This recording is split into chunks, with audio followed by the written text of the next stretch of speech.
Nigel, you said you liked the sound of some of what the Home Secretary said yesterday. Will you be voting for it in Parliament along with your MPs? Oh, the rhetoric of it. I mean, she sounded like she was auditioning to become a Reform MP, you know. I mean, of course we liked all of that. I do believe it was highly performative. I do believe it was done to sort of stave off what they see as the threat of the Reform vote, particularly in the Red Wall. But I just don't believe it's doable. I'm not sure it's going to pass the backbenchers, but when it comes to how we're going to But why not vote for it anyway? Well, hang on. If I thought it was going to work, I would vote for it. I do not believe, all the while the Human Rights Act is still in place with ECHR, etc. I don't believe any of this can really work, and on that basis, no. The Home Secretary heard your invitation to defect to Reform, and she told you, quotes, to sod off. She's also said that your party's policy of abolishing indefinite leave to remain, even for people who are here, millions of people who are already here, she said is immoral and shameful. What do you think about that? No, I think abolishing indefinite leave to remain is the right way for us to go in the future. As ever with these things, you know, it's easy to say you won't do something in the future, but let's go back for those that are here under indefinite leave to remain, and let's find out, you know, are they actually a benefit to the country, and then we can have a conversation. All right, what we can't do is to go on adding massively to the benefits bill against the interests of British-born people from those from overseas. And you know, it's all very well and her. I mean, she herself is now saying that if you come as a migrant, you might have to wait 20 years to get some categorisation. So she went a long way towards our position. Now, today you've said that there are savings the Chancellor could make immediately. At the last election, Reform set out £90 billion.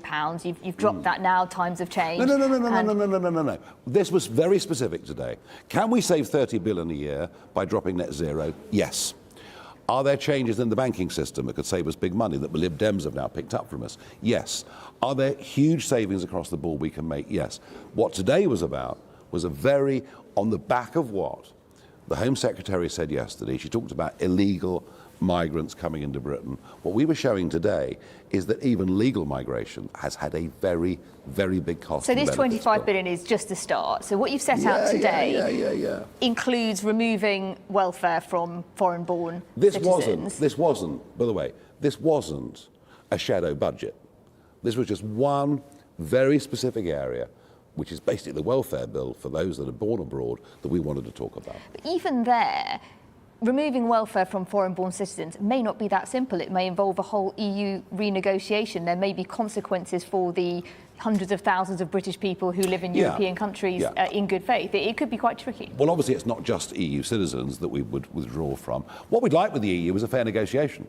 You know, we will pay benefits, provided you pay benefits to our people in Europe, and it's of a relatively equal scale. At the moment, it's so disproportionately against us that it's completely unreasonable. So there needs to be a total reset, with a whole renegotiation with the European Union. Yes.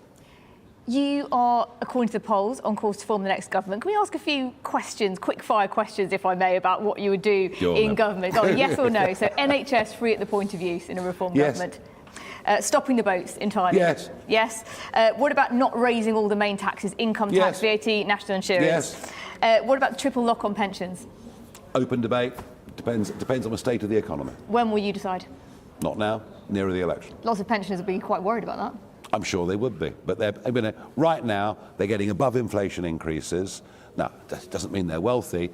The real worry for many pensioners will be, even with modest pensions, this budget could drag them all into the tax system. That'll worry them even more. I want to ask finally, there's another sort of insurgent party that's doing well in the polls, which is the Green Party, and some people have described Zach Polanski as like a left-wing Nigel Farage. I just wondered if you had any reflections on their sort of poll success. Well, do you think there's any crossover in terms of voters? There, not really, no, but there may be some of the earlier Green voters who genuinely care about the environment, etc., that might be interested in us. I can't see anyone that voted Reform at the last election being interested by hard left politics. Polanski's done well for a couple of reasons. One, he actually tries. How about that? He works, he goes out, he does things, he uses social media. All the things that the people in the Labour and Conservative parties appear to be completely incapable of in every way. And the other reason is there is a gap. There is a gap with an urban, audience who have really very left-wing views, and frankly, these were Corbyn voters. And Jeremy Corbyn could have hoovered up that market, but he's shown, along with Zara Sultana, they don't have the ability to actually set up and structure something. And so Polanski's come straight in, and he's doing very, very well. And you watching him closely? well, not closely, because it isn't our vote, but I think the Prime Minister must wake up in the morning and think, goodness me, who's the biggest threat to me now? Is it Farage or is it Polanski? Thanks very much. Thank you.